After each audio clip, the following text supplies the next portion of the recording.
Good afternoon, dear viewers, and welcome back to yet another segment of the Inter-University Debates.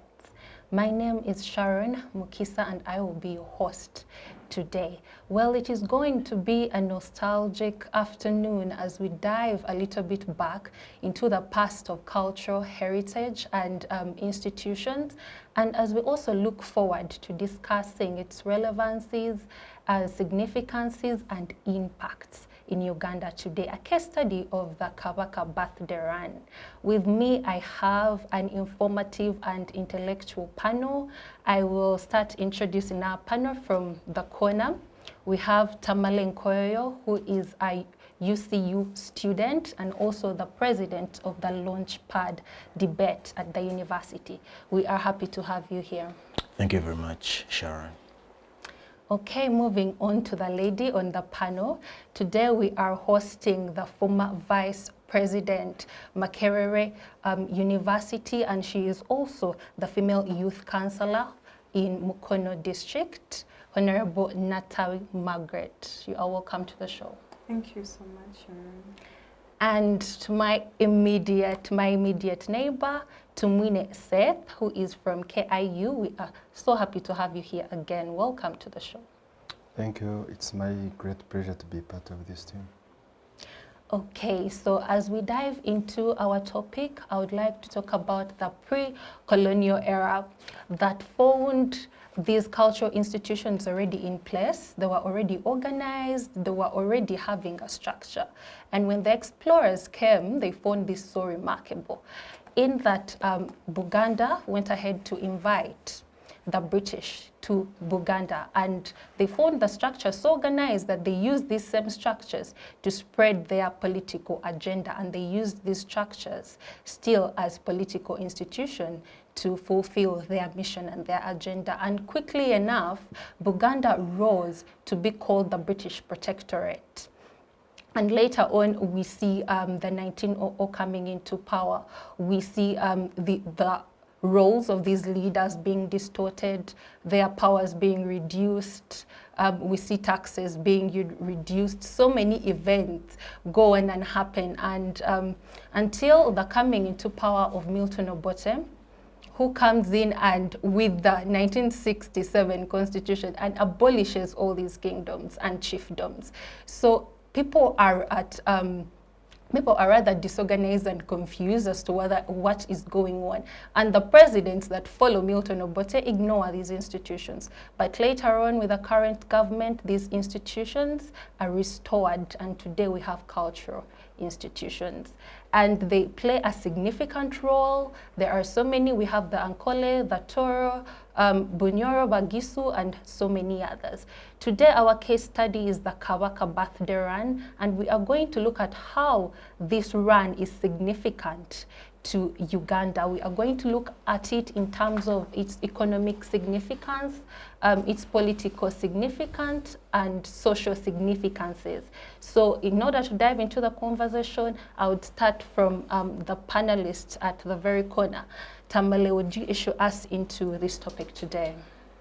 Thank you very much, Sharon, for the opportunity of coming here to speak about pertinent issues that regard our heritage, our traditions, and customs. I'm very glad that I'm making my maiden appearance here and on this very important deliberation. I first of all want to welcome back people that attended the Sunday Kabaka birthday run that was graced by the presence of the Kabaka, Ronald Mwenda Mutebi Wokubiri, who is now celebrating 70 years of life. Such is a unique opportunity because many of his forefathers didn't make it to that. Much as in Uganda, we say Kabaka doesn't grow. He just shakes around. We call it Okuyuguma. So many of his forefathers didn't have a chance to shake as long as he has. Yeah, so we thank each and every one, the companies, the partners of the kingdom that enable it to be. The Kabaka birthday run was first graced the scenes of Uganda or the streets in 2014. And at that time, I think only 2,000 members graced the function.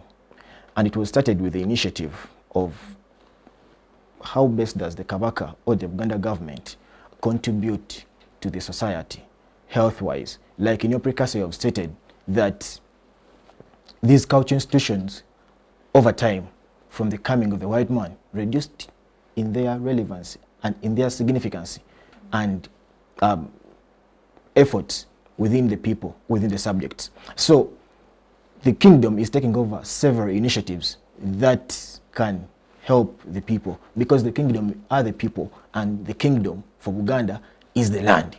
So in this perspective, Kabaka saw it very important to have an health initiative. And so there have been several causes upon which we run.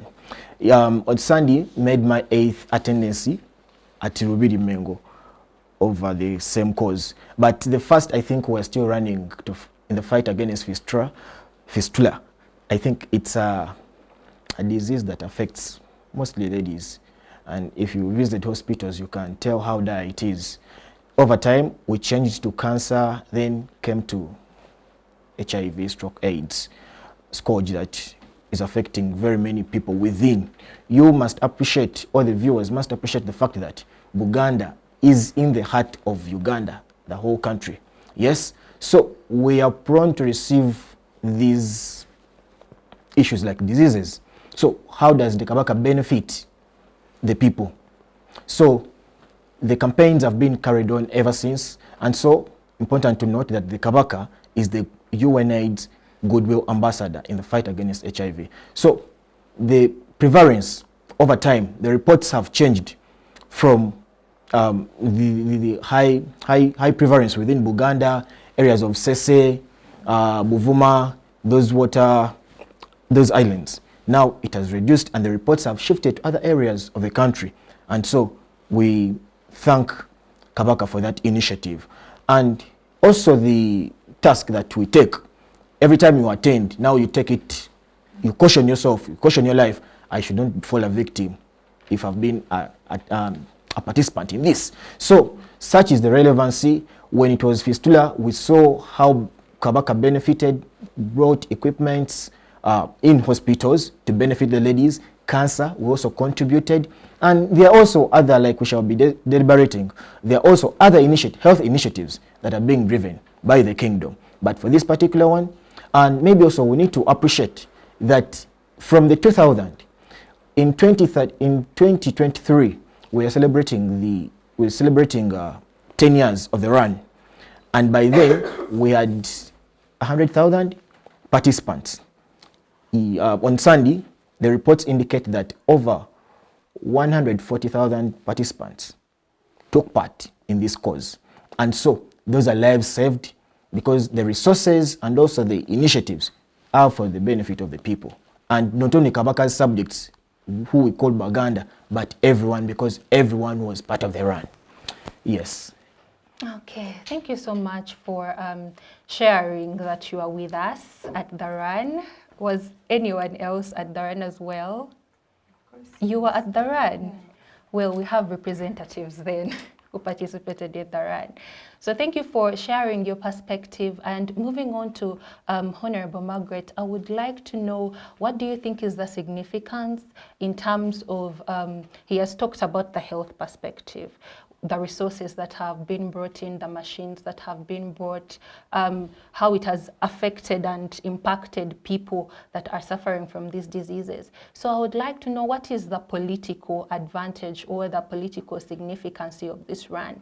Because we have seen so many political figures wanting to associate themselves with a run. We even on Sunday, we saw some political figures present. And the year before that, last year, we saw General Muhoozi buying some of these kits for the birthday run. So what is the political significance of this run? Thank you so much, moderator. And I want to thank my brother for giving us that very wonderful brief. I am also humbled to be part of this panel today. From what he has said and the preamble you've given, we must admit that, as we all know, as we all know, Buganda is in the center of Uganda. And when you look at the statistics, about 16% of the total population is from Buganda. So you cannot undermine the power of those people when you're talking about politics. We know politics is the people, masses, numbers. So if anyone, especially someone that is going to run from any constituency around Buganda, is known to associate with the kingdom, that gives you a better chance, makes you a better candidate, and that's why you see everyone trying to associate, everyone trying to tap into this mass, because everyone knows the love the people of Buganda have for the king. Now it has even moved away from just the Uganda. I have seen people from other different kingdoms and chiefdoms. I don't know if it is natural or magnetic. I think the man is magnetic. People just love the man. So by you showing you associate with the kingdom, somehow people feel that sense of brotherhood. They feel like you belong to them. And therefore, whoever is having any political aspirations from within the central must be part of it. And however much the current leadership, yes, we thank them, they restored these institutions, but the leaders of these institutions are limited. They are not allowed to participate into this other central governance. But their voices, you see, even when something happens, we are always wondering, we've not heard from the kingdom, we've not heard from the leaders in the Kabaka government. So their voice always adds a lot, and whoever really wants to pull masses in the central should somehow relate with what voice comes from the kingdom. I think politically that is the basic addition from the kingdom politically. That's what I could say. That is a very vivid picture for you to paint for us. And indeed, on Sunday, we saw that there were people running from all over Uganda. We saw people from Mankole, people from Arua, people everywhere participated. Wherever they were, they participated in this run. So indeed, I also think the king might be magnetic somehow. So moving on to our panelists, Tumwine. You have seen or you have witnessed this run happening annually. Every year they have a different agenda to attain. Like our panelists mentioned, they have been fighting against fistula, cancer, and right now it's HIV/AIDS. So I would like to know, what do you think is the significance of having this birthday run social-wise or socially in Uganda today? Thank you, moderator. I think the Kabaka birthday run is so key in as far as our social well-being in Uganda is, because going back to what one of the panelists just said, that the man is magnetic. I think it's worth it, because this man is not selfish in the first place. The HIV he is fighting for is not for Uganda alone. It's for Uganda as a country. We've not seen any discriminative health facility where you go and they say, since you're not from Uganda, you're not going to use this medicine or this, you know. So I think his nature, where he cares for the society and does not limit himself to only Uganda, that's why it attracts everyone, inclusive of those who are not necessarily in Uganda. We've seen people travel from other areas, say Mbarara, Jinja, and come purposely for that run. So because they know at the end of the day, they also benefit. And another thing is unity. The run brings about unity. That's why the numbers keep increasing.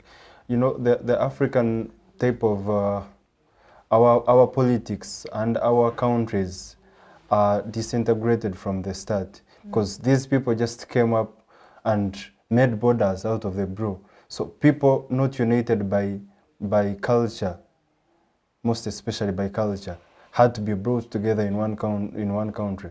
So we are always looking for such spots where we can be united. In this case, we have over 50 tribes in Uganda, and everyone have their own culture where they come from.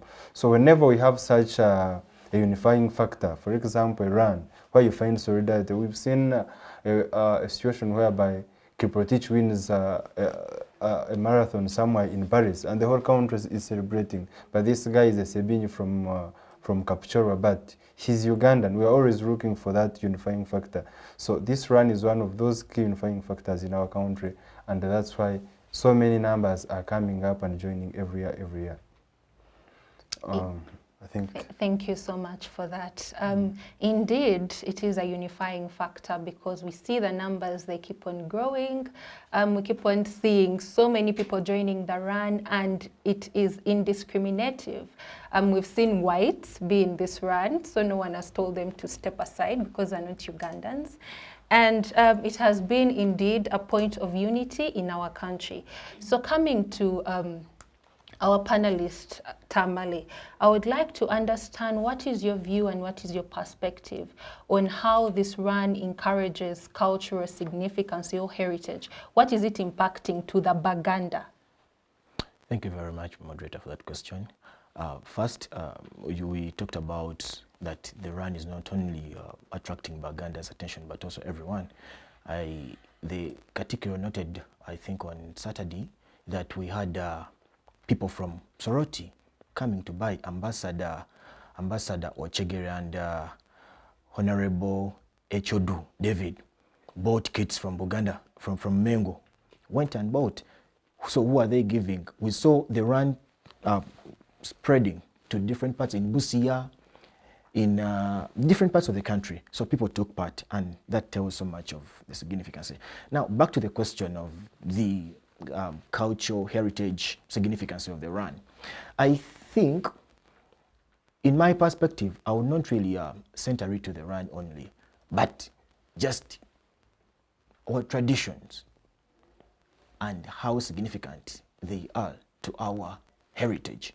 Because we first become these. I've seen all of you. We have Maggie, we have Seth, who we call Sez in Uganda. Now we have Sharon, your name I'm not certain in Uganda.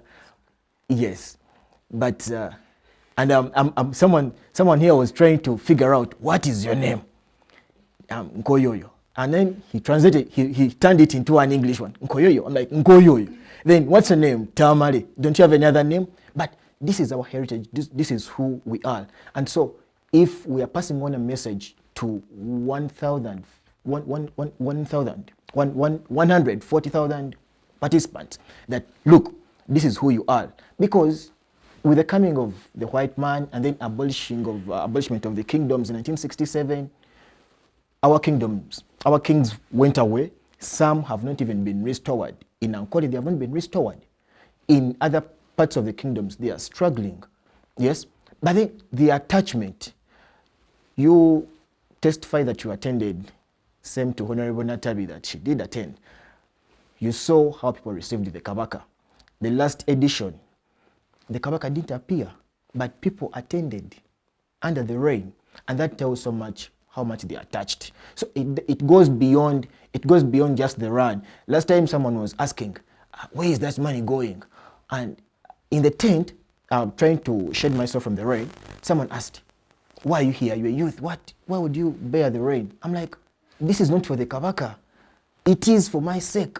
The initiative that is pushing is saving me as a person.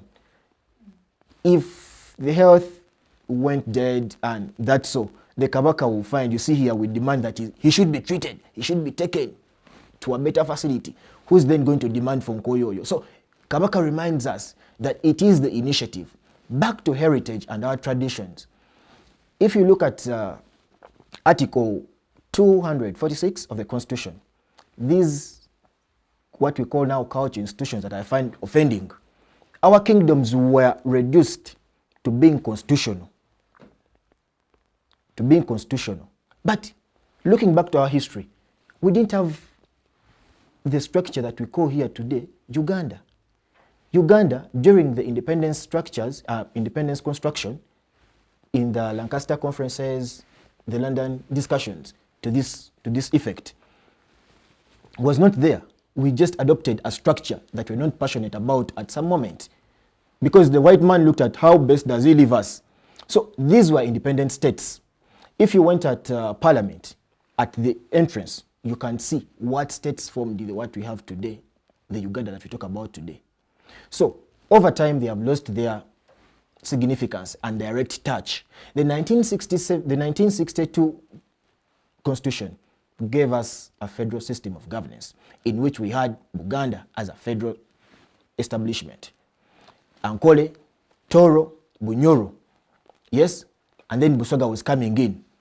You see, not until, like you stated in your precursor, that Obote did with all those things. So for over 30 years, the dying of the Kabaka from abroad and also those that have not been yet restored, what were the people standing on? And so people leveraging on this opportunity that is now trying to come up. And so over time, we have advocated for a federal system, not until the coming of Charles Peter Mayiga, Owechitibwa, the Katikiro, and stated, now we want a practical federal.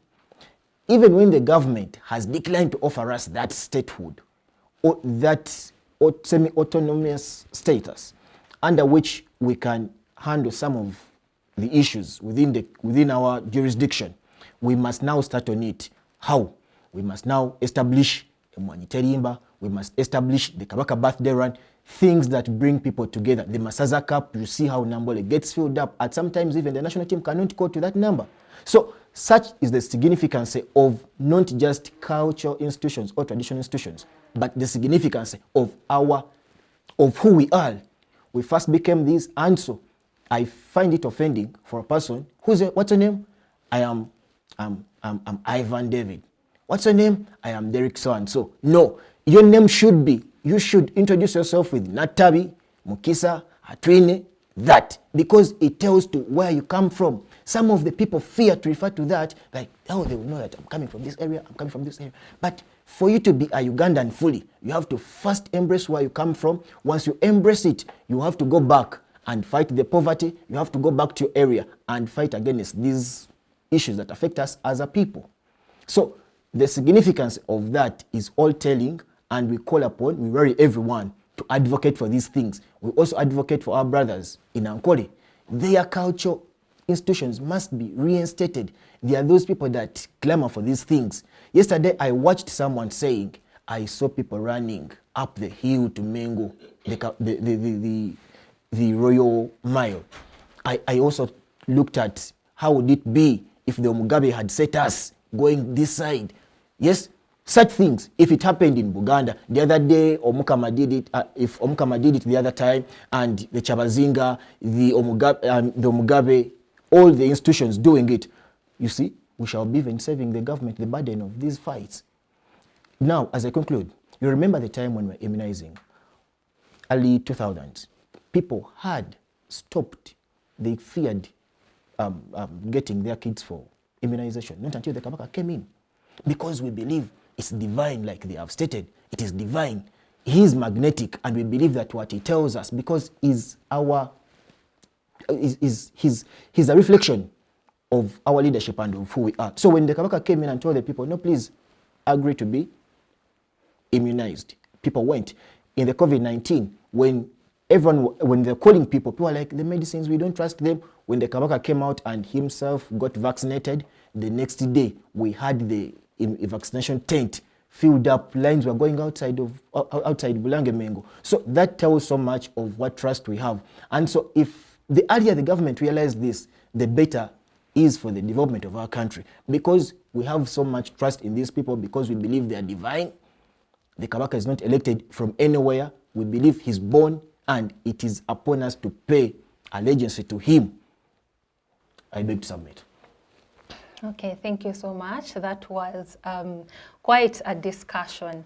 And you mentioned how all of these cultural institutions have promoted unity, have brought people together, are doing their best so that we see that we have a one Uganda.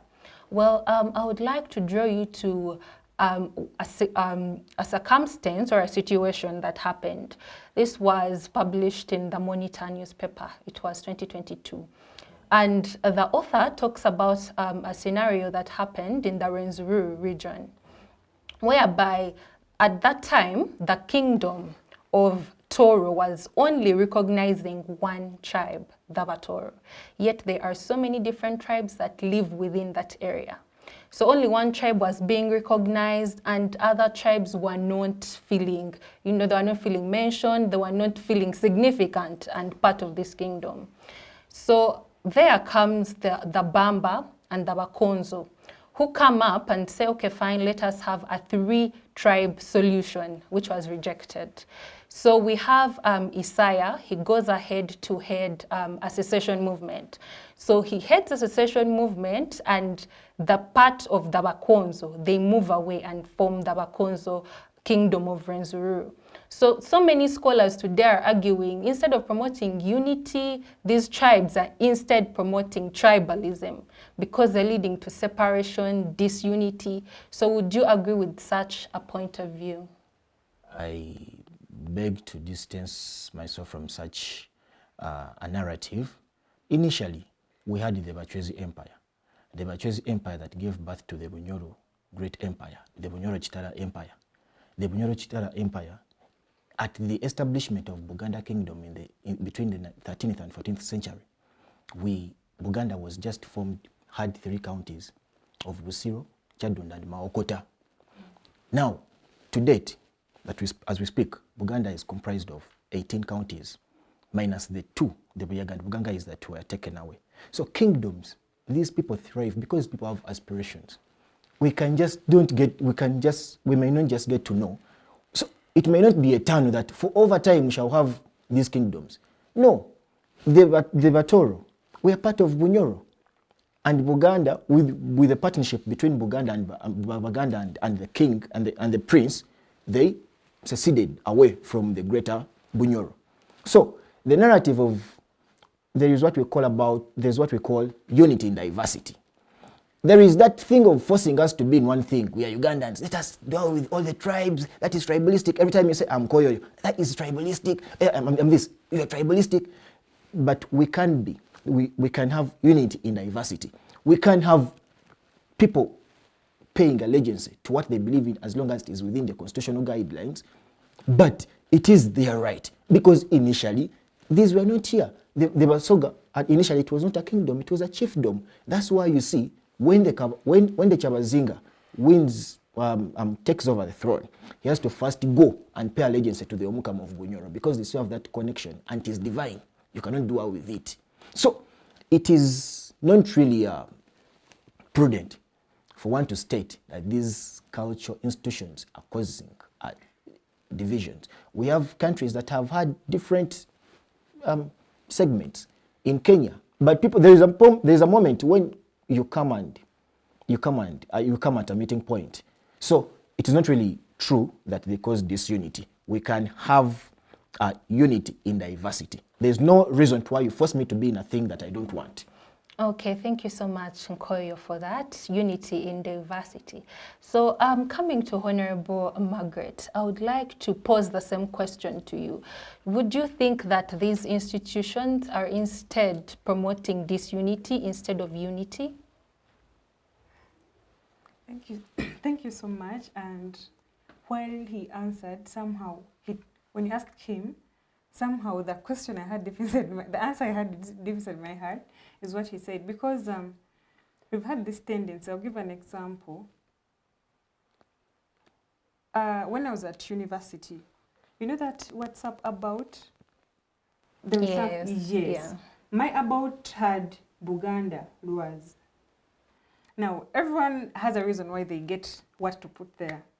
One day I am called by one of the administrators and they're like, I was going through WhatsApp and I found this. And people have been complaining, you are tribalistic. I'm like, is this the only reason you're saying I'm tribalistic or there is another thing I've done? It's like, pressing on this clearly explains a lot of things. I mean, what do you mean Buganda Rise, etc., etc.? And I had to sit with him, discuss what he understood by the statement, what I understand by the statement. etc, etc. So when I come out and I love myself, I love my culture, I love who I am, why is supposed to be called tribalism? Everyone is supposed to love their culture the way they want, because this is what brings us together. And like he said, we are free to love whatever we love, as long as we are not fighting to kill each other. Because now if you keep forcing us to be together, no, you're not going anywhere, we're supposed to be under the same group, now you're going to make us fight. But if we are saying peacefully, let us distance and have our own leadership, as long as it's not affecting the country at large, I don't see any problem in that.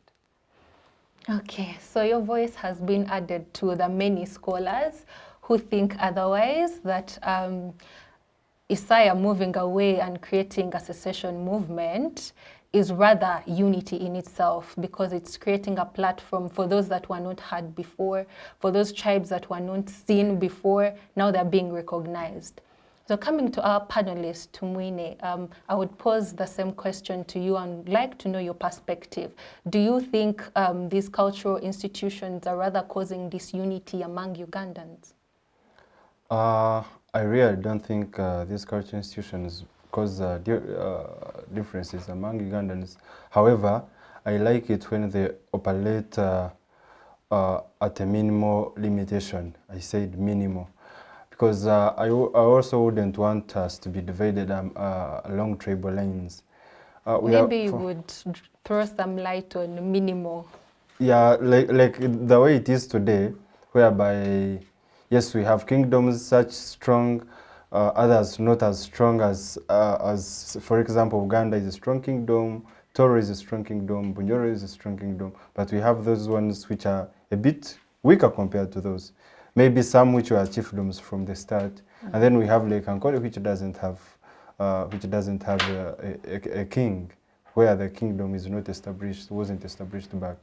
Reason being, these kingdoms were re-established at people's goodwill, whereby different districts had to rate minutes in district meetings and agree that indeed they want a restoration of kings in their areas of jurisdiction. So our people in Ankole didn't like the re-establishment, because it would cause more differences than unity. Being, we have two classes of people. We have the cultivators and the herdsmen, and the king had to come from one of the two, whereby the other ones would not feel accommodated as much as these ones. So to avoid such, we said, let's do away with kingdoms and we can live. And indeed, we are living, I think we are not the most morally rotten or what. So getting back to our main question, if we look at developed countries, maybe some of the fastest growing countries, USA, China, these people somehow put aside their kingdomships and so on. For instance, America didn't have at all. But we have seen even countries like England, where they still have their king currently, he's limited to some extent. He's not so powerful. They have a prime minister who runs the government. Otherwise, you're going to have, because this person we don't have change of terms of kings. This person is going to rule forever. Meaning, the decision making, for instance, if His Highness, is it the title they give him, Kabaka Ronald Mwenda Mutebi, if he's a smart man and he's making very good decisions in his office, we are not sure if his son is going to do the same. So, if we empower these kingdoms to make the highest level of decisions, meaning the next day you get a king who is not good in decision making, it's going to affect our development and progress. Therefore, it is good when they operate with limitations, especially in areas of governance.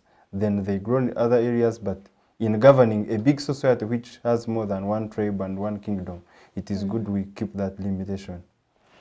Okay, thank you so much, panelist Tumwine, for that perspective.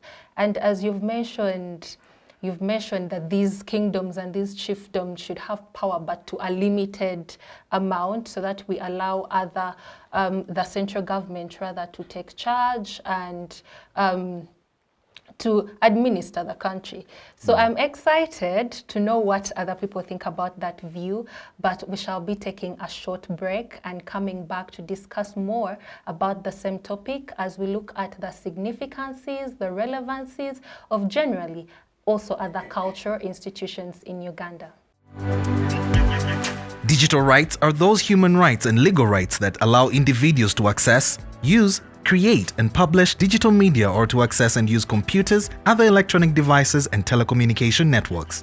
Digital rights include a right to freedom of expression, information and communication through technology, a right to privacy and data protection, a right to credit for personal works, a right to universal and equal digital access, a right to identity, a right to anonymity, a right to be forgotten, and a right for protection of minors, among others.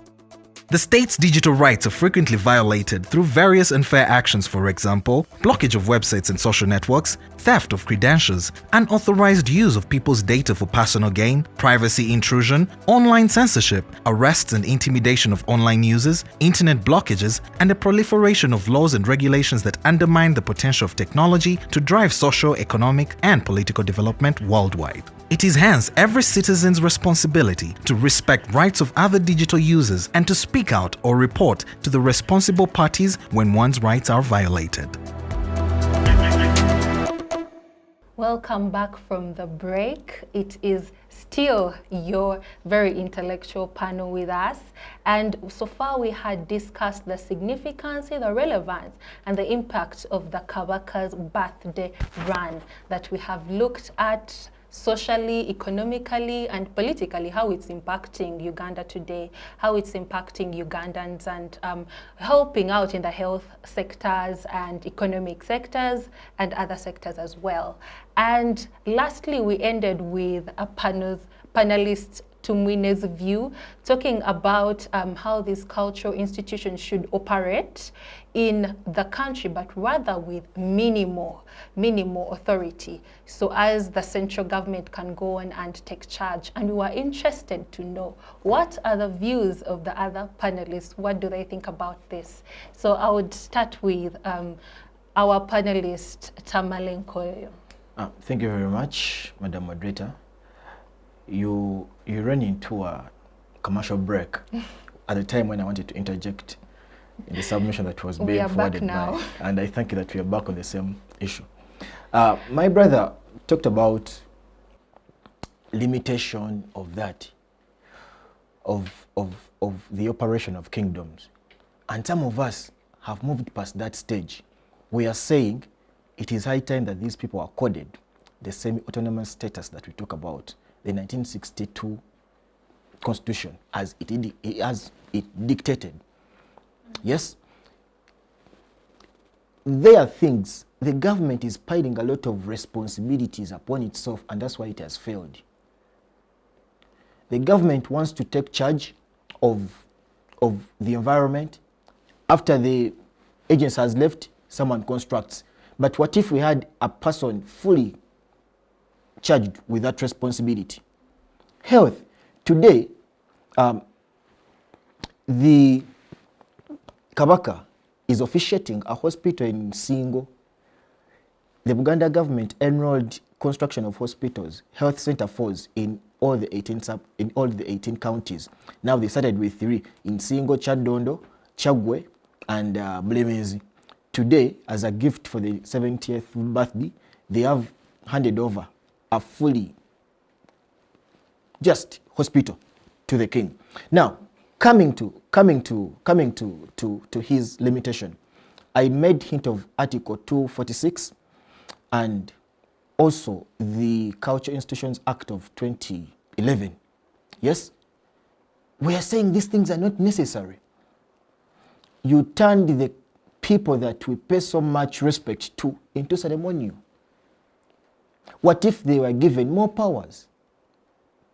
The Uganda government is occupying, I think, 20% of the Buganda land. And it has failed to pay rent for all this time. If just they paid us rent, if they paid the Buganda government rent from the buildings that they're occupying today, Buganda government would sustain itself. Last year, the Luchiko passed a budget of 2 to 4 billion shillings for their budget. Busoga government the Wachabazinga is also passing a budget, and these finances are coming from goodwill. We are not collecting taxes anywhere. But how much does government milk from the central region? How much does government milk from Bunyoro? Now we see oil extraction, oil whatever the term it is, in Bunyoro.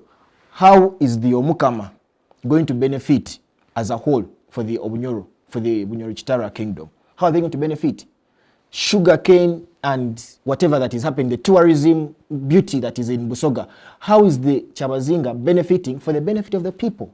So we are recommending and we demand vehemently that the government should now come to terms. On Sunday, people are saying, I think it is high time they allow us take over some of affairs, like health.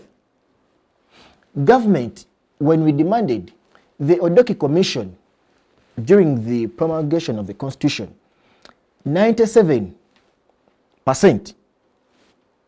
in Buganda said they wanted the federal system reinstated, and 60 plus in the whole region said the federal system is okay.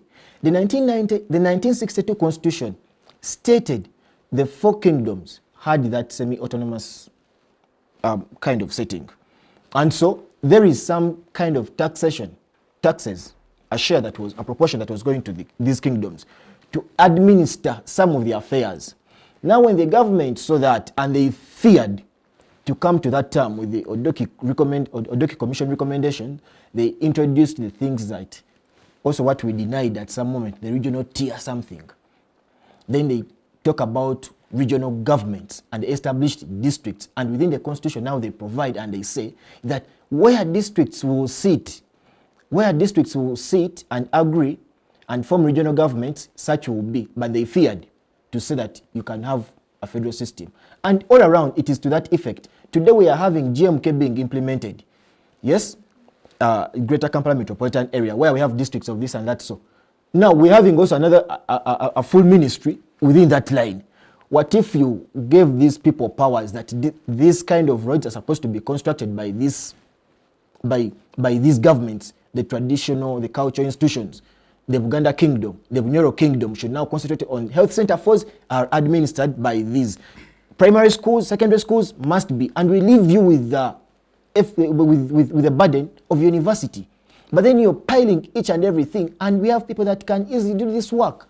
So we are saying it is high time, and that's why I stated in my submission that Buganda has moved past the demands now.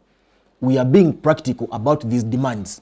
We are saying we are going to move, and like a father lives in the house and sees that his son has grown, he needs to let him go and be self-sustaining.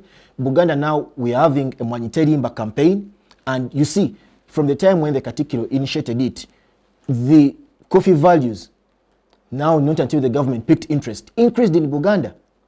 The health issues, I've talked about the health center force that are being constructed in each and every county within Buganda. So such are the benefits of federal.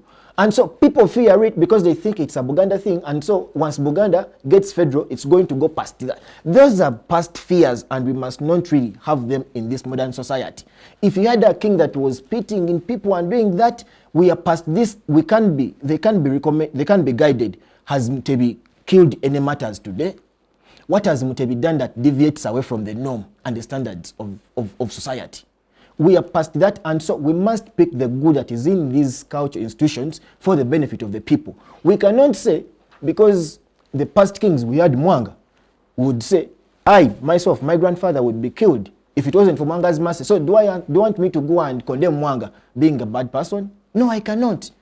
You see? So there is good in these things, and we need to embrace the good and see how best we iron out. But it's not really, I cannot really align myself with the view that because of the past, some of the past kings sinned against people, and so the future should now continue with the way it is. Okay. The people, if we held a referendum today in Mbarara, in Ankole, many people would vote to have the Omugabe reinstated.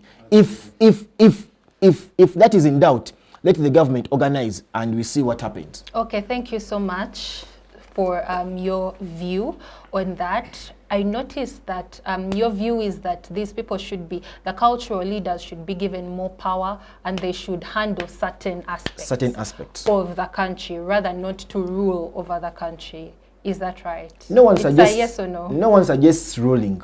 Okay. It is administer some of the affairs within their jurisdiction. Okay, thank Health, you so much. environment, education, and the government takes over the prisons and the army much as they want it. Okay, thank you so much for your view. I would move to I would like to hear your view, Honorable Nattabi, before we move to Tumwine to wind up on this issue, because it was a point that you made, a point you are passionate about, and I would like you to give the closing remarks to that very point. But for now, let us hear your view, Honorable Nattabi, on the same. Thank you so much, moderator. I think I am seeing this a little bit broader than he is seeing it. Yes, we understand. At certain point, when someone is given too much powers, sometimes they can feel like they are above you. But on the point he said, these cultural leaders or institutions should be reserved but with minimum kind of power. I want to let him know that we are already working under minimum kind of power. And you see that at times we even would want to perform more than what we can, but we are kind of restricted. Now, me, I'm looking at it as a healthy competition kind of. Take an example where actually Uganda as an institution, Bunyoro as an institution, Ankole etc., they are all taking charge of their own areas. For example, the roads, the environment, health, education, etc. We have a lot of capacity. When you go deep into these different kingdoms and chiefdoms, people have tourism attraction sites, people have minerals, people have industries, some of which have been established by the government with the help of these cultural institutional leaders. But now, imagine where these leaders are taking charge, fully charge of these areas, and it is a healthy competition. The one of Bunyoro will be like, okay, I think Uganda is taking it too far. Let me also work harder to be recognized. And Busoga will be like, okay, if I worked harder, I can also be up there. You get. I see it as kind of a healthy competition, but also it's another way of giving accountability. You see this government struggling so much when it comes to accountability because it is a very vast thing. It's a lot of responsibility. Sometimes it is overwhelming for them. So they just have to a little bit calm their ego and be like, okay, we see you, we appreciate what you do, and we believe you can help us this way. Accountability is going to be a little bit made easier if these cultural institutional leaders are given more power to operate beyond what they are doing right now.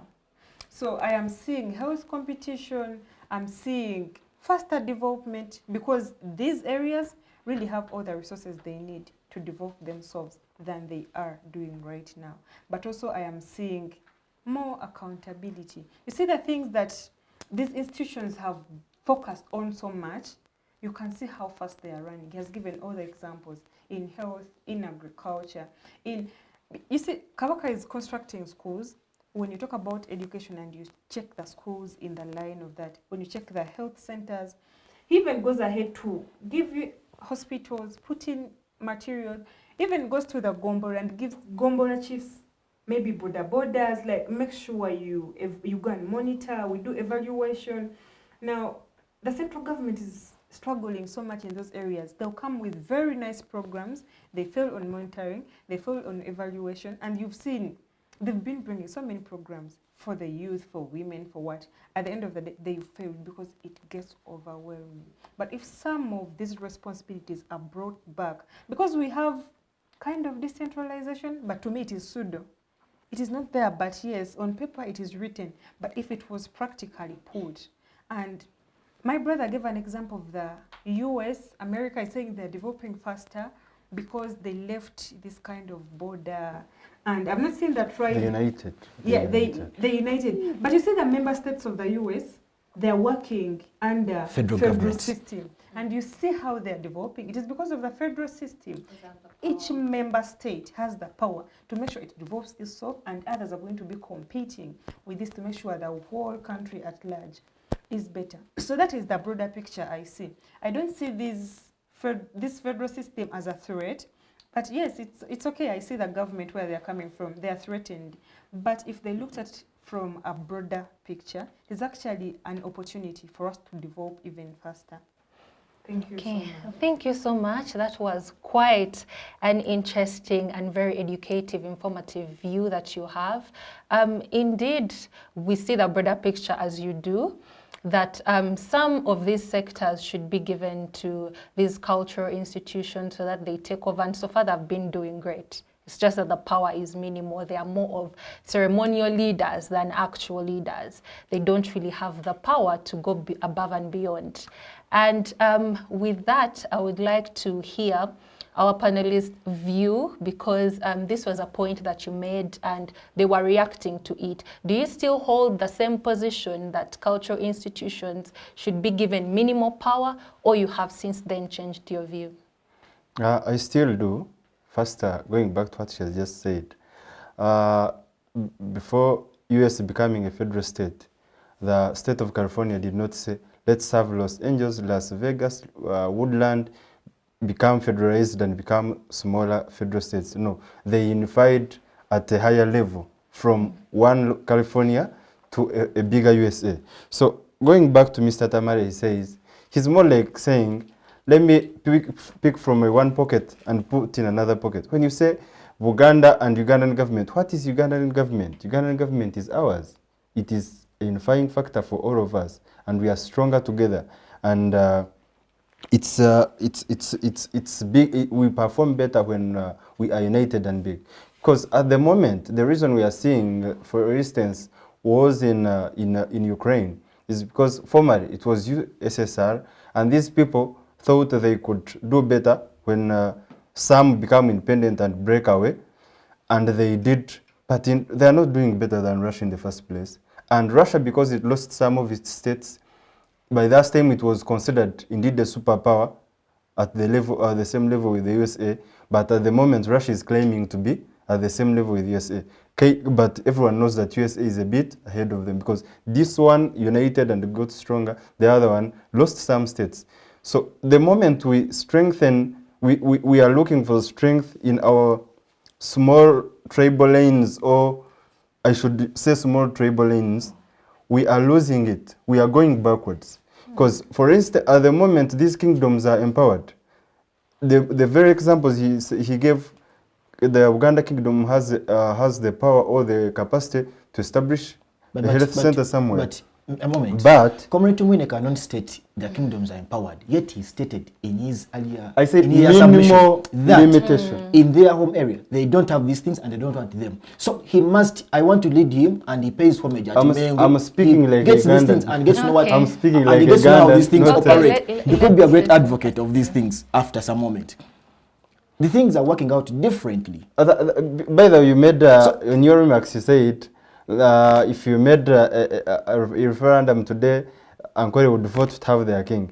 I think it's still open, because if district councils sit down and pass through their minutes and claim for a kingdom, the government can listen to them. That is and give them. different. That is the regional government I talked about, and that is what Nattabi is referring to. We have decentralization, but it is not operational. How Yes. much money is sent by government to these The decentralization, districts the decentralization for operationalization of their she's duties? talking about, the decentralization she's talking about is the creation of districts and giving district councils the capacity to make budgets, to plan, because you have seen the government gives money to some districts and some money bounces back. Reason being, they didn't make good plans to match with the budget they have been given. So the decentralization is there. Districts are empowered at their levels. Maybe if somehow you confuse decentralization with the kingdomships. Decentralization was about districts, not kingdoms. As a leader in the local government, I would beg to differ from what you're saying actually. You're saying the government gives money to district and then money bounces back because of poor planning. Now let me tell you, we sit in the current decentralization that I call pseudo, because to me it is not there. Functional. We go as the local government, the taxes are collected, and we can't even use a penny of that to run any activities in the district. That money has to go back to government. And then we have to request for the money we collected ourselves. And then they will determine if what we actually asked is what they want to give us or not. They will send us what they want at a particular time they want. Now, we can have a project that we want to do in 5 months, and they send it a month or like 2 weeks to the end of the time. At that moment, there is little or barely anything we That can man, do. I think, is delivered in quotas. Sir, and that's why it is becoming so hard for someone to be a leader in this current trend. Very These hard. ones, he's a municipal councillor, a youth councillor. They sit every after 3 months, every after a financial year period to pass budgets. But these budgets don't have any meaning. They ask for billions. They ask for billions in tandem with the taxes they collect. And how much does government send? Government sends back 50%. Recently, Lukwago was just telling you, they have talked about the Kampala Drainage Master Plan. It has not been implemented, and their budgets don't even come quarter way to what they recommend. So, is that the decentralization that you're talking about? What where we even have a full authority? What I'm trying to emphasize is to accommodate all of us.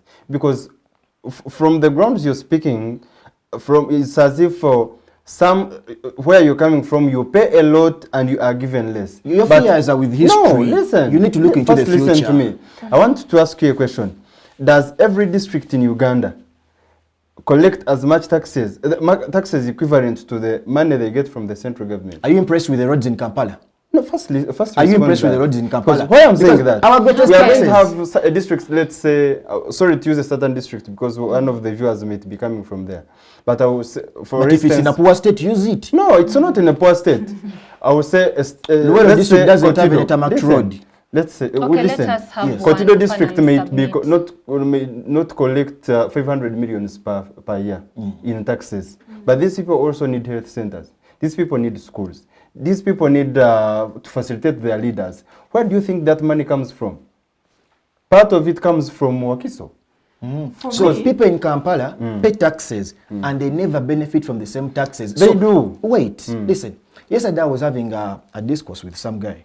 He says, we are working in Chikubo. It's called Gin. They're working in Chikubo. They pay rent. They pay Nabugabo. They pay, whoever pay, you come, that every day you enter the city, you're paying, but that tax does not reflect back in the services that you receive from government. Reason Who being, pays the tax? KCCA. First question. KCCA. Who pays the tax? First listen.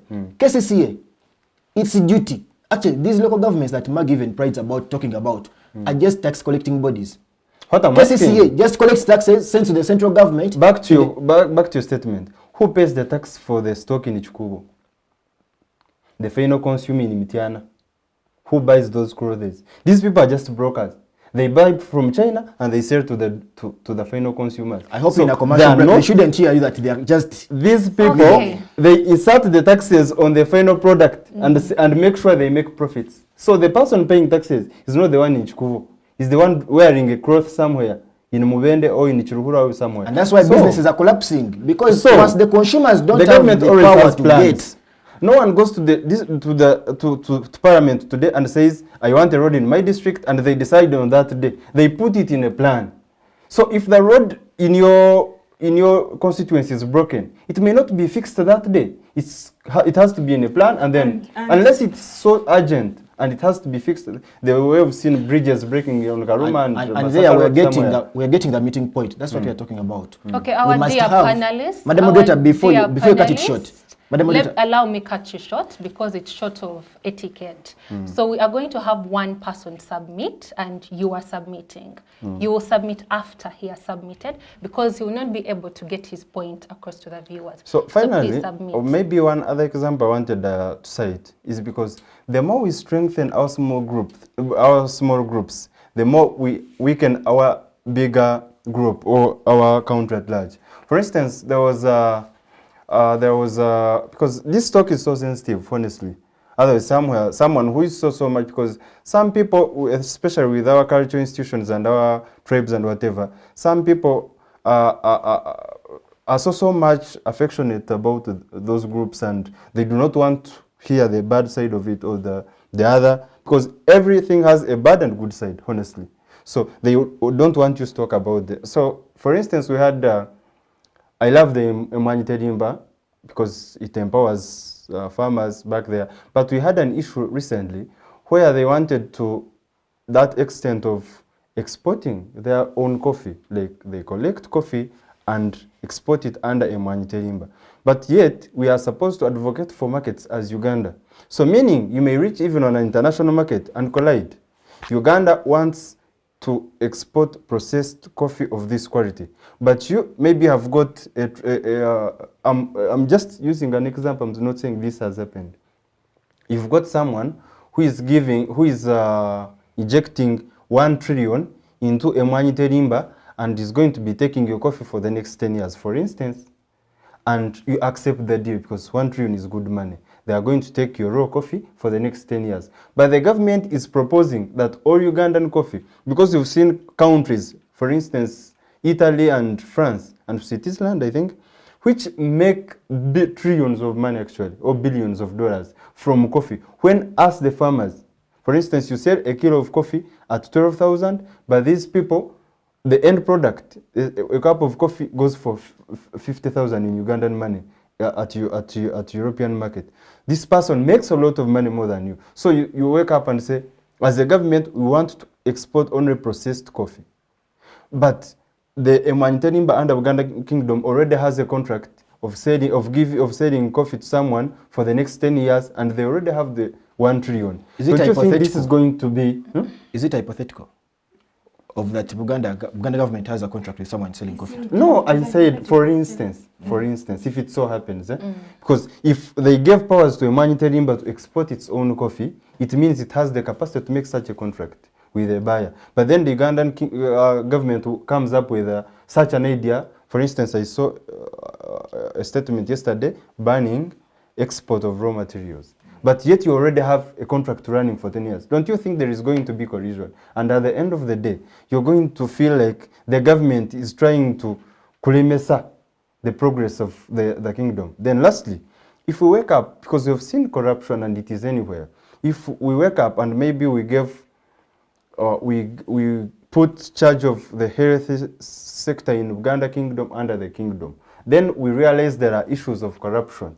Does the government have the capacity to arrest the king if he was involved in corruption charges? And if he does, what do you think will be the reaction of the people that their king has been, whether he ate the money or not? What do you think would be the reaction of the people at the ground? They may not need to expand such. What has government done to corrupt officials?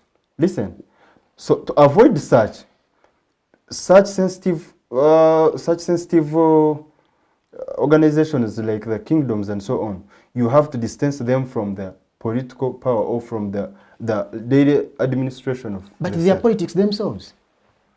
Okay, thank you so But much. in this case, anyway, I submit. I would like to thank you so much. Keep the conversation between you and the viewer. So as you submit, let us look at our viewers and remind them to be part of this conversation so that we are also able to get their views and their comments on this very same issue.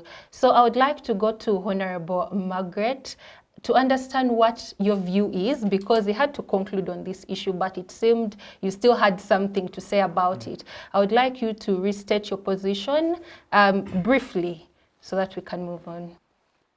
Actually, I think we had even gone a bit off. We had entered local government and etc.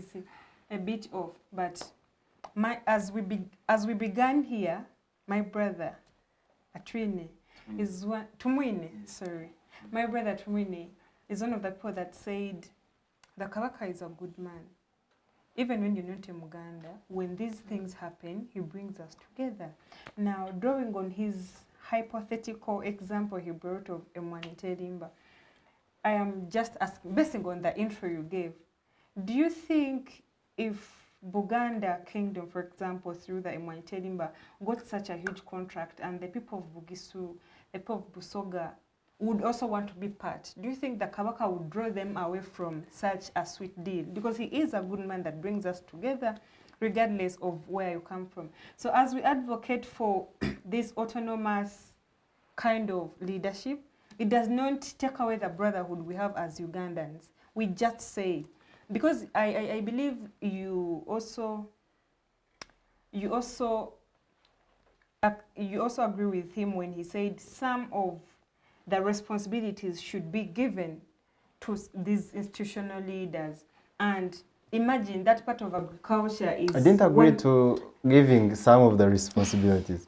I agreed to giving them... I said we can give them a window to also operate along with us. Exactly. But not surrendering all the power. So through that window, imagine we are handling such a sector and, you know, some institutional leadership is taking it to that level. Giving an example of the coffee, you've seen how the values have increased. Imagine it was an institutional leadership taking charge of that.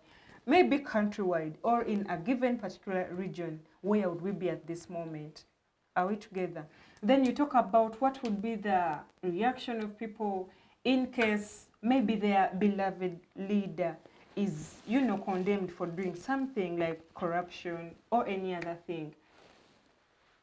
We have seen such cases happen, and maybe you're talking about another government coming in power, but with this government we have at the moment, I don't think they'll even notice someone is corrupt. But even when they notice, they've come out on several occasions and they are telling people, hey Ugandans, as long as he steals and gives you part of it, it's okay, it's okay, we've seen this. So it is not news. And if they have not managed to, because last year in July, August, I was in prison, the Zira prison, because I was marching against corruption. And at the same point, there was an MP in prison with us, though he was in upper prison, Mawanda, against certain corruption charges.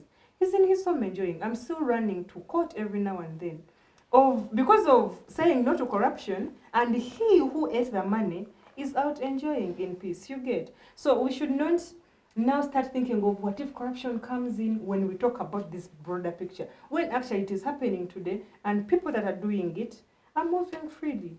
So my question was, if Mawanda could be arrested for a week or a month, could a king be arrested for a month or a week, and what would be the reaction? The kind of traditional leaders we have so far, the kind of traditional leaders I've seen, their integrity would not even allow them to do such a thing. That's why I said I appreciate the integrity and hard work of the Kabaka today, but I'm not sure of the coming kings, if they are going to be as good as him. These are values, and once you put it in a constitution, these are values it's not that changing. Are instilled in these leaders since inception. You can never find a leader take don't have guarantee to do such a thing. Okay. Thank you so much. Okay, thank you so much for that discussion. It was indeed a heated debate as to whether cultural leaders should be given more power than they have right now. You've heard the views of our panelists, and would like to know what you think and what your comments are. But allow us to move ahead with our topic today,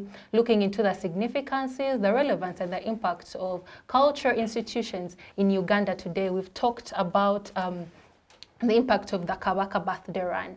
But then right now, I would like to know what is the impact of these cultural organizations or institutions economically and socially amidst Uganda today. We have seen, economically, we've seen areas such as Fort Portal, that is where the Toro Kingdom is, and Jane Kantu has come out. She's a minister for tourism in Toro. Yes, she has come out to say that Toro is regarded as such a beautiful and one of the major tourist attractions. So I would like to know, what do you think is the impact of these cultural institutions in the tourism industry, in the economic industry, to boost the economy of Uganda? I would start with our panelist, Tamale Nkoyooyo. You see, we stated when we are starting here, when we're beginning the show, and also in our course of submissions, we've talked about these things, but maybe to emphasize a little. When you talk about Emwaniterimba, when you talk about sugarcane growing, cotton, now oil, things of that kind, what is the role of these culture leaders? What are they supposed to do for the benefit of the people, that they benefit from these things. Historically, it is known that Uganda flourished. All her glory is from coffee, cotton, and a few things. Then we have other people who are venturing into sugarcane growing. But again, their standards of living have not improved, yet people that are operating from within those areas, they have not benefited yet. What is happening within that line?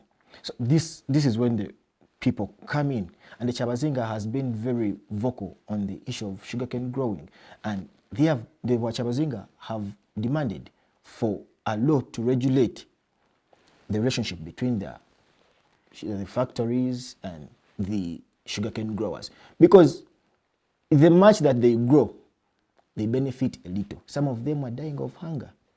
Some of them cannot even educate their kids. You see?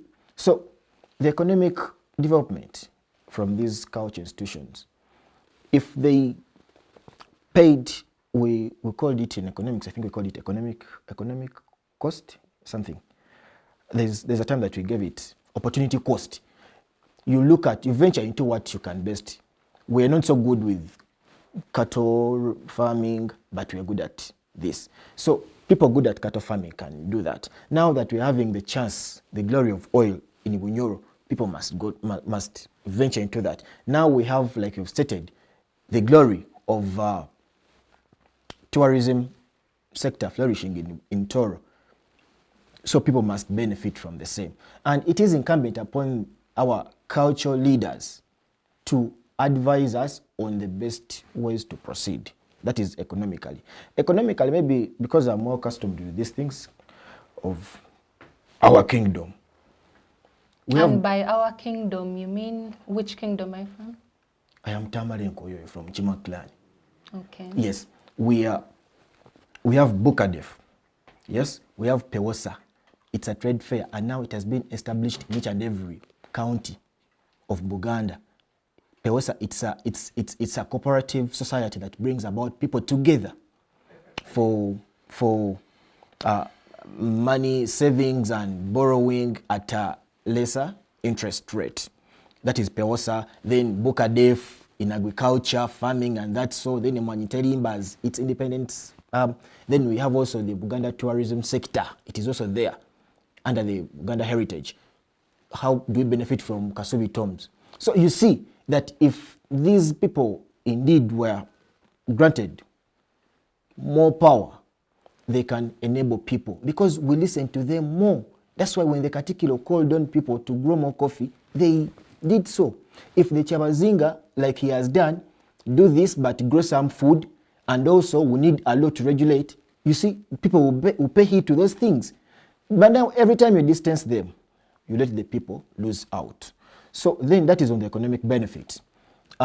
Socially, and also like we need also take note of the companies that have been established. We have CBS, BBS, Uganda Investment Authority, people being employed within those companies of the kingdom, and they're earning so well. So they're helping also in job creation. Mukisa Sharon University of Uganda, Royal, all schools, and that's why the hospitals now in every county, doctors are going to get more jobs. You see, that is economic development. Then if you're talking about social development, this is a unifying factor.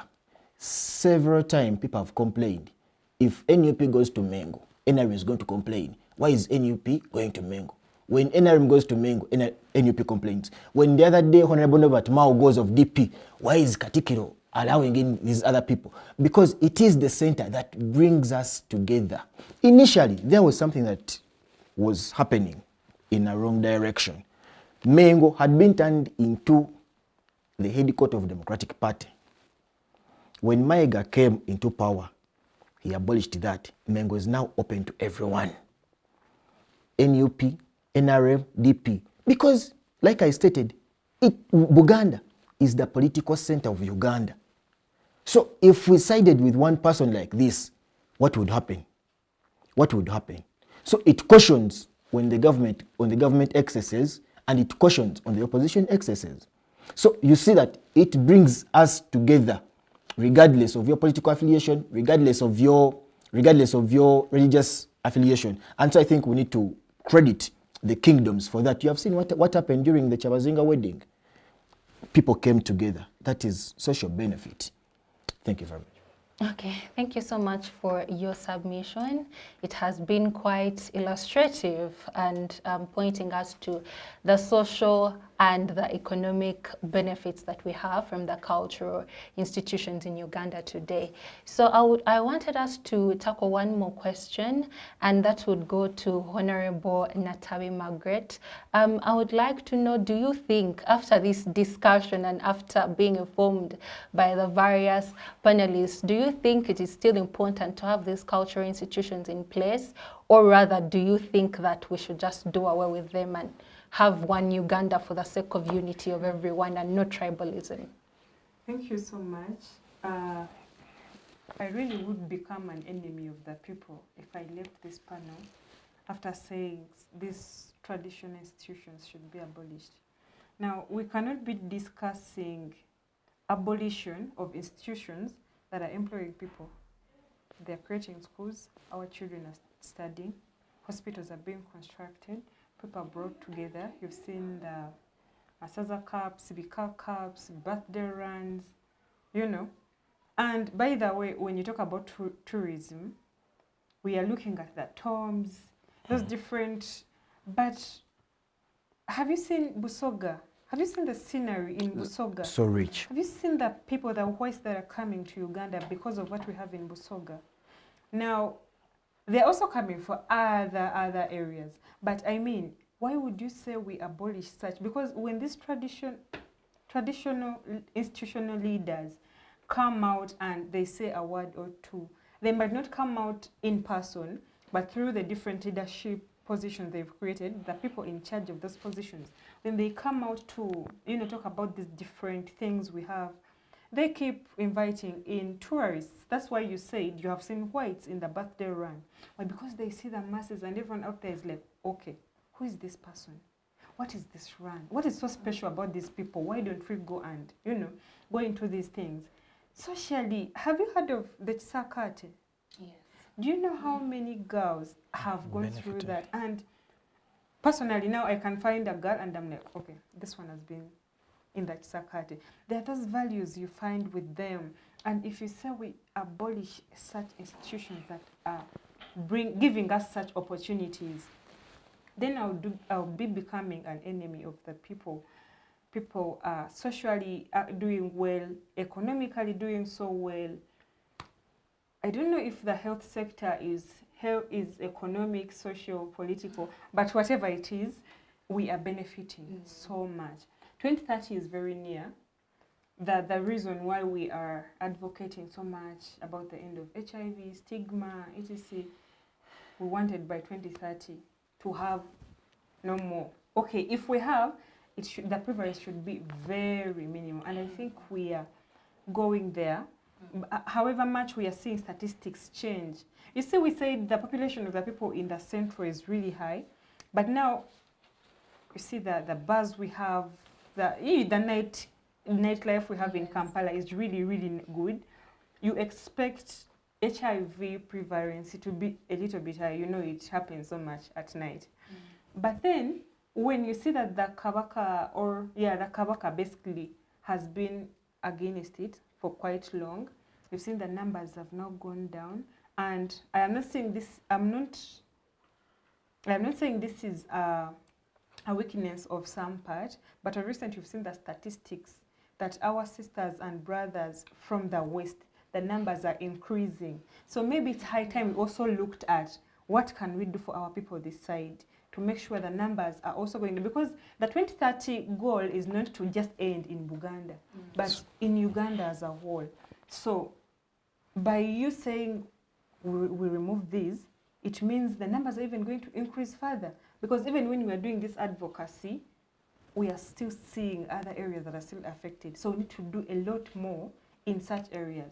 So with all the benefits, I believe we should not only think of abolishing them, but empower them even more.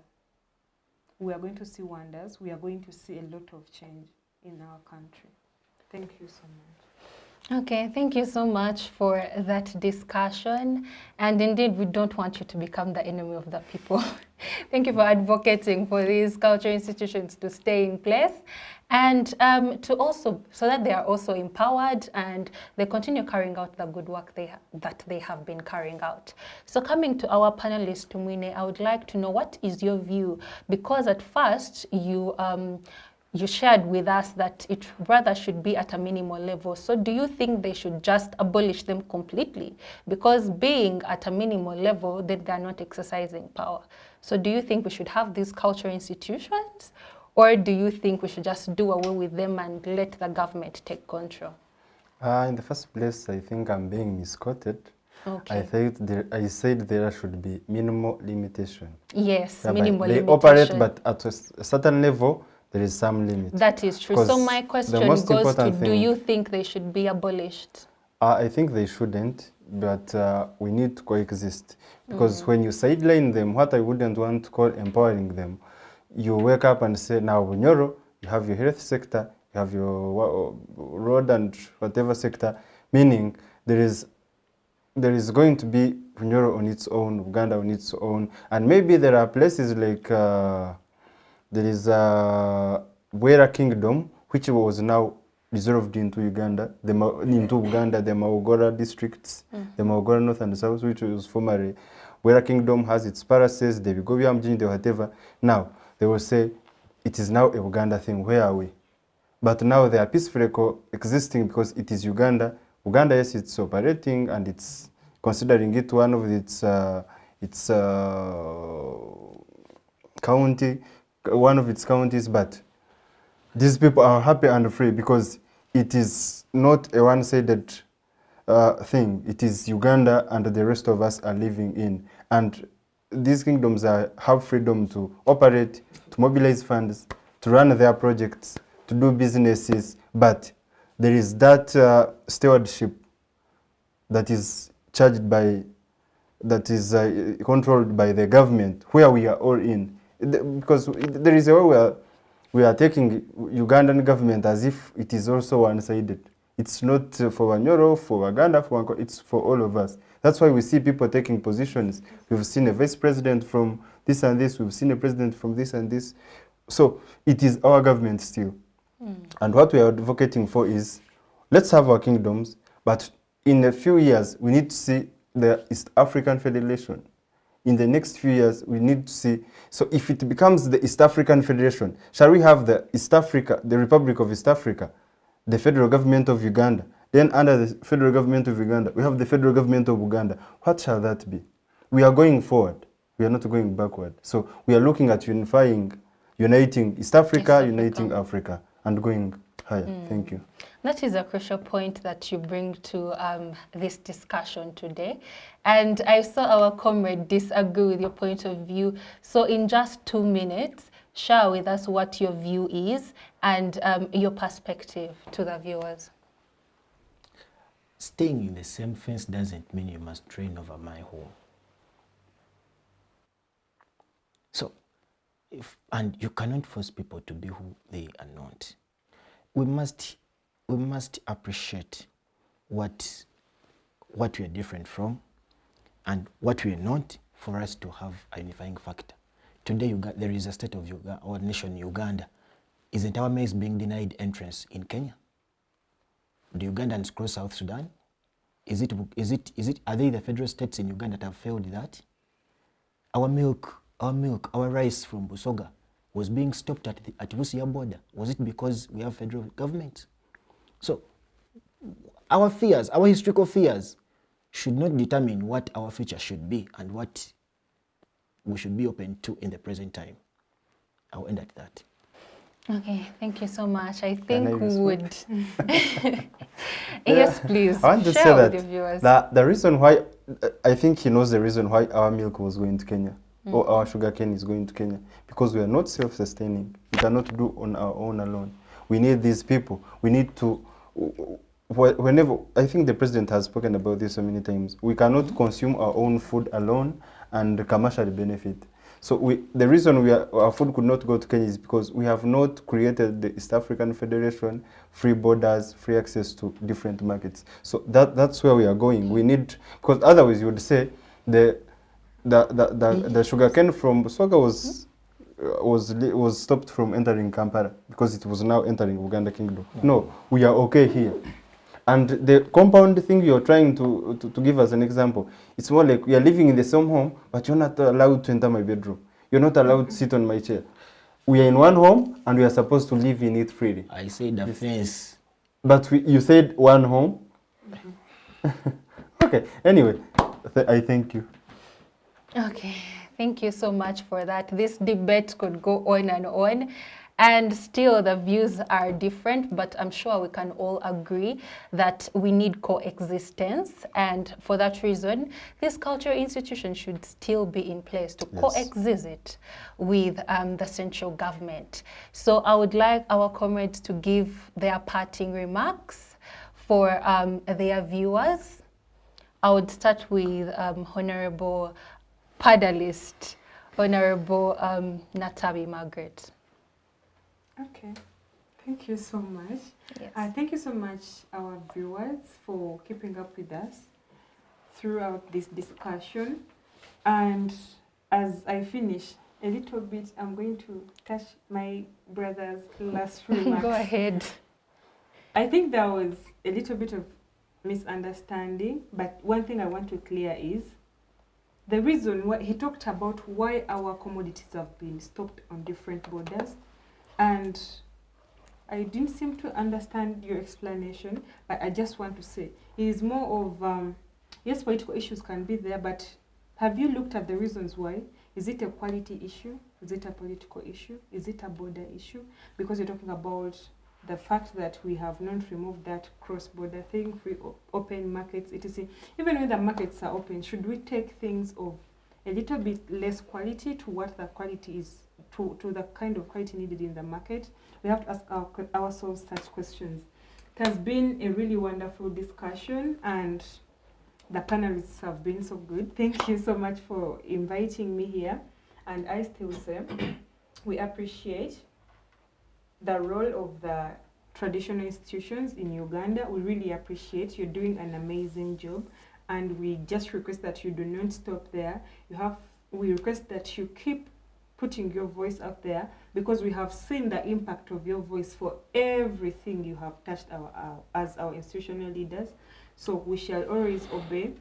We shall always feel that sense of brotherhood, family, togetherness, and we shall always come out. Personally, I will always come. I will always avail myself whenever it is a call to support my institutional leadership, my institutional responsibilities. I'm always there. I remain Margaret Nattabi from Mukono.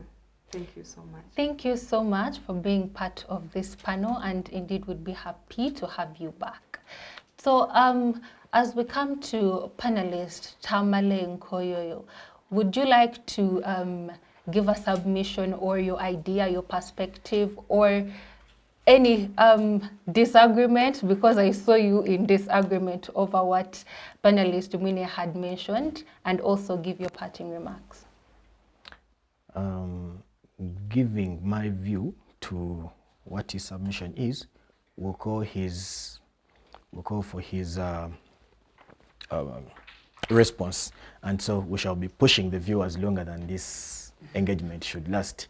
But in my conclusive remarks, I want to really thank, it's not within my capacity to thank, but I want to thank all the cultural institutions that are doing whatever they can, hard as it is, to uplift the standards of the people. I want to thank the people of Buganda, the people of Busoga, people of Bunyoro, people of Toro, Ankole, Langwa, and Acholi, who are assisting, people in Teso who are supporting the Emorimori. Yes, people in the Abamasaba who are supporting their cultural leaders in the cause that they give them. If it is fight against HIV, please do. If there is need to raise money, like here we have Old Walorafe, even I saw in Usoga they also have it Old Walorafe. Please collect that money to support the kingdom initiatives. This money directly benefits you and it comes back to the people, because The kingdoms are able to sustain longevity because of you, the people, and so they cannot be the enemies for you again. I want to congratulate the Ministry of Health in the Uganda government. They have opened up a hospital in Busimbi, and we call upon the people in Singo, Mitiyana to make use of that. I also want to thank those who attended the Kabaka birthday run and also pay heed to the cause, the fight against HIV. Please, if you're youth and you cannot abstain, use a condom. That's the Kabaka's call. Don't fall a victim of this disease, because the future is on us. We are the future generation. We are the future of Uganda. We are the future of Busoga. We are the future of Uganda that we talk about today. And we cannot be the future when we are sick. So fight as much as you can to avoid this. I want to wish the Kabaka a happy 70th birthday. May you reign, long live the Kabaka. Thank you very much. I beg to submit. Okay, thank you so much, Nkoyooyo, for your parting remarks. I am sure your message has touched the viewers. And coming to our panelist, Tumwine, would you give your parting remarks to the viewers? The first instance, I thank the government for restoring the kingdoms. Secondly, I thank the kingdoms for participating. In the first place, they are actively participating, and with maybe limited resources and in their own capacity, they are trying so much to do something. Thirdly, I appreciate, for instance, Uganda Kingdom for establishing itself independent from any political affiliation, and that's why everyone still admires them. Otherwise, we have seen so many parties trying to lean by it and you know, and get relevance or get support, but in all cases, it has always been independent. The case we saw, I think, last year when the king was sick and everyone was trying to attack this one and that one, blaming this one and this one, but they stayed put and they emerged out of it successfully. Lastly, I would ask everyone to be proud in their belonging, seeking tribal or what, but still look at a bigger picture and look at a united Africa and a united black race, and there we can be stronger than we are now. Thank you. Okay, thank you so much. That has been our panel with quite an intense discussion, and we are excited to know what you think of this discussion and what have you picked out from this discussion. Our topic has been the relevance, the significance, and the impact of cultural institutions in Uganda today, a case of the Kabaka birthday run. Thank you for joining us, thank you for being with us, and thank you again for watching this show. I remain your host, Mukisa Sharon. Till next time.